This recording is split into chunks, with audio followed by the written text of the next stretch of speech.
अगले दिन तेयुंग लाइब्रेरी में बैठा होता है और अपने डैड के दिए काम को करने की कोशिश करता है। वो काम नहीं कर पाता और परेशान हो जाता है। लीसुंग उसे देखता है और उसकी हेल्प करने के लिए चला जाता है। वो इन्वेस्टमेंट के लिए काम कर रहा होता है और लीसुंग उसकी हेल्प करता है। वो उसे सारी बात समझा देता है जिससे तेयुंग खुश हो जाता है। शाम को उसके डैड उसकी रिपोर्ट्स पढ़ते हैं और तेयुंग की तारीफ करते हैं। कुछ टाइम तक ऐसे ही चलता रहता है। लीसुंग उसकी हेल्प करता रहता है और वो दोनों क्लोज फ्रेंड बन जाते हैं। उनकी क्लोजनेस देखकर तेयुंग की दोस्त उससे कहती है कि तुम आजकल कुछ ज्यादा ही क्लोज हो गए हो। ये गरीब लोग सर पर चढ़ने लगते हैं। तेयुंग कहता है तुम्हें ज्यादा सोचने की जरूरत नहीं है, हम दोनों जैसे हैं वैसे ही ठीक हैं। उसकी दोस्त कहती है मैंने सुना है कि जूही यूके से वापस आ गई है।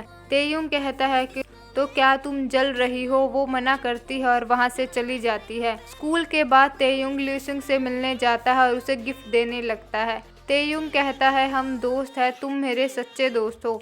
लेकिन लीसुंग गिफ्ट लेने से मना कर देता है। वो कहता है कि हम दोस्त हैं, तुम्हें ये करने की ज़रूरत नहीं है। जूही भी तेयुंग को देख लेती है और सोचती है कि ये दोनों एक दूसरे को कैसे जानते हैं। वापस जाते हुए तेयुंग अपने बॉडीगार्ड से कहता है कि मैं लीसुंग से एनवी फील करता हूँ। वो अपनी मर्जी से सो सकता है, काम कर सकता है, कॉमिक्स पढ़ सकता है और शायद उनके पास असली मॉम भी होगी, लेकिन मेरे साथ ऐसा नहीं है। वो घर जाकर अपनी मॉम की तस्वीरें निकालता है और उन्हें याद करता है। इधर शिफ्ट खत्म होने के बाद लीसुंग और जूही खाना खाने जाते हैं। वो वहाँ बातें करते हैं और हमें पता चलता है कि जूही की मॉम की डेथ हो चुकी है। बातों बातों में जूही पूछती है कि क्या तुम तेयुंग के दोस्त हो, तो लीसुंग कहता है शायद, लेकिन वो इतना रिच है कि हमारी दोस्ती पॉसिबल नहीं। जूही कहती है लेकिन तुम उससे बेटर हो क्योंकि तुम अपने खर्चे खुद उठाते हो। ये सुनकर लीसुंग खुश हो जाता है। जूही कहती है कि तुम्हारा ड्रीम क्या है, तो लीसुंग कहता है पहले तुम बताओ कि तुम्हारा ड्रीम क्या है। तो जूही कहती है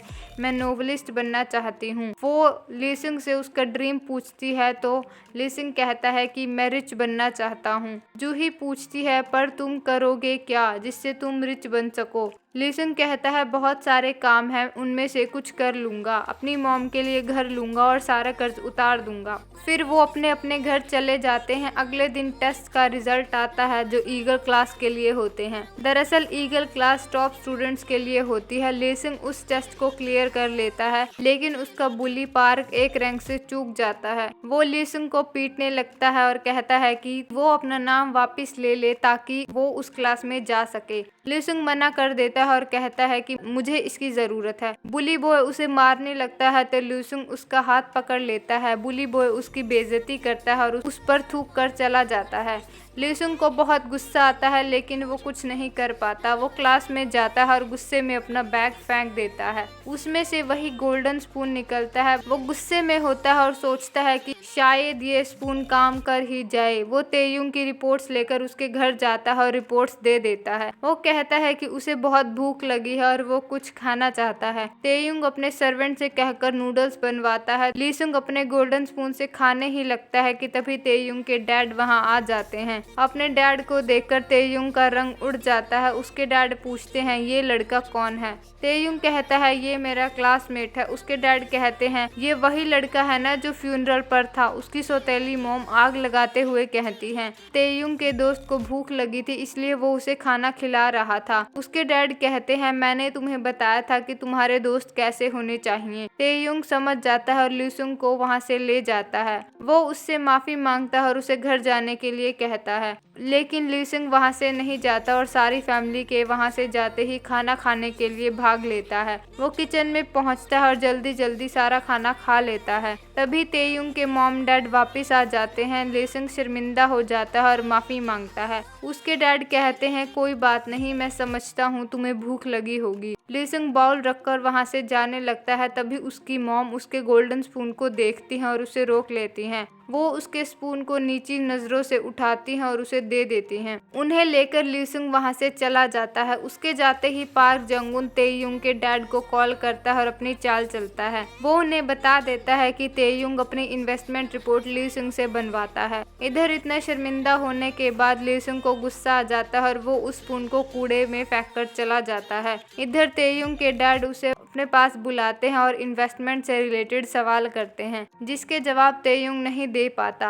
वो कहते हैं तुम्हें ये जवाब नहीं पता क्योंकि ये रिपोर्ट्स तुमने बनाई ही नहीं है।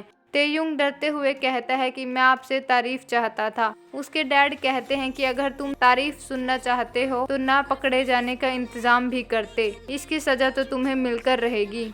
वो कहते हैं कि मैं तुम्हें वापस यूएस से भेज देता हूँ। ये सुनकर तेयुंग डर जाता है और उसे अपना इंसिडेंट याद आ जाता है। हमें उस इंसिडेंट के खून खराबे की झलक दिखाई जाती है। तेयुंग डरते डरते मना करता है और माफी मांगता है। तेयुंग कहता है मैं कुछ भी करने को तैयार हूँ, प्लीज मुझे यूएस मत भेजो। उसके डैड कहते हैं हाँ ठीक है, उस लीसुंग से डील करो। अगले दिन तेयुंग अपनी मॉम के साथ स्कूल में जाता है और लीसुंग के खिलाफ एक्शन लेने लगता है। फिर हमें जूही को दिखाया जाता है। हमें पता चलता है कि जूही अमीर घर की लड़की है और उसने उनके स्कूल में ट्रांसफर करा लिया है। तेयुंग की दोस्त पूछती है कि क्या तुमने तेयुंग की वजह से ट्रांसफर कराया है, तो जूही मना कर देती है। इधर लीसुंग और तेयुंग की फैमिली प्रिंसिपल रूम में बैठे होते हैं, जहां तेयुंग लीसुंग की शिकायत करता है। उसकी मॉम कहती है ये लड़का लीसुंग मेरे बेटे तेयुंग को डराता है और उससे पैसे मांगता है। उसका वकील झूठी रिपोर्ट दिखाता है। वो कहता है कि इसने बार बार पैसे लिए हैं। लीसुंग मना करता है तो वो कहता है ये सब झूठ है। तभी तेयुंग कहता है कि ये सच है, तुमने मुझे डराया है और पैसे लिए हैं। लीसुंग चिल्लाने लगता है। वो कहता है तुम झूठ क्यों बोल रहे हो। उसकी मॉम कहती हैं अब स्कूल में या तो मेरा बेटा रहेगा या ये लड़का रहेगा। ये कहकर वो वहाँ से जाने लगते हैं। बाहर जाते ही लीसुंग के डैड उसकी मॉम के पैरों में गिर जाते हैं और अपने बेटे की तरफ से माफ़ी मांगते हैं। वो कहते हैं प्लीज़ इसे स्कूल से मत निकालिए वरना इसका करियर बर्बाद हो जाएगा। स्कूल के बच्चे ये देख रहे होते हैं और वीडियो बनाने लगते हैं। लीसुंग को गुस्सा आ रहा होता है और वो अपने डैड से उठने के लिए कहता है, लेकिन उसके डैड माफ़ी मांगते रहते हैं। वो तेयुंग के पैर पकड़ लेते हैं और अपने बेटे के लिए माफ़ी मांगते हैं। ये देखकर कुछ बच्चे हंसते हैं और कुछ को बुरा लगता है और कुछ वीडियोस बनाने लगते हैं। लीसुंग को बहुत गुस्सा आ रहा होता है लेकिन वो कुछ नहीं कर पाता। उनके बॉडीगार्ड उसके डैड को पीछे हटा देते हैं और हम सीधा रात में पहुंच जाते हैं। बारिश हो रही होती है और लीसुंग बारिश में अकेला खड़ा होता है। वहाँ तेयुंग आता है और पूछता है तुमने मुझे क्यों बुलाया है। लीसुंग पूछता है तुमने ये क्यों किया, तुमने कहा था हम दोस्त हैं। तेयुंग कहता है मैं तुम्हारा यूज कर रहा था पर अब मुझे तुम्हारी जरूरत नहीं है। लीसुंग कहता है तुम झूठ बोल रहे हो, तुमने कहा था कि मैं तुम्हारा सच्चा दोस्त हूँ। तेयुंग कहता है मैंने झूठ बोला था, हम दोस्त नहीं हैं, तुम्हारी औकात नहीं है मेरा दोस्त बनने की। लीसुंग को बुरा लगता है और वो कहता है ठीक है। तभी वो फ़ोन निकालता है जिसमें उसकी बातें रिकॉर्ड हो जाती हैं। ये देखकर तेयुंग डर जाता है और फ़ोन छीनने लगता है। उनकी हाथापाई हो जाती है और लीसुंग फिसलकर नीचे गिरने लगता है। वो नदी में गिरने लगता है। तेयुंग उसे बचाने की कोशिश करता है लेकिन उसका हाथ छूट जाता है। वो उसे बचाने के लिए पानी में जाने लगता है। वो इमरजेंसी फ़ोन करने लगता है लेकिन रुक जाता है। वो उसकी मदद नहीं करता और वहाँ से चला जाता है। इधर लीसुंग पानी में डूब रहा होता है और मरने वाला होता है। वो हार मान जाता है। तभी उसे गोल्डन स्पून दिखाई देता है। वो उसे पकड़ने की कोशिश करता है और आगे बढ़ते हुए पानी से बाहर आ जाता है, लेकिन बाहर निकलने के बाद पता चलता है कि ये कोई स्पून नहीं होता बल्कि उसका मोटिवेशन होता है। वो भागते हुए उसी जगह जाता है जहाँ उसने वो स्पून फेंका था। उसे स्पून मिल जाता है जिसे लेकर वो तेयुंग के घर पहुँचता है। वो तेयुंग के डैड से कहता है कि वो एक बार आपके घर खाना खाना चाहता है। ये उसकी लास्ट विश है और इसी के साथ एपिसोड खत्म हो जाता है।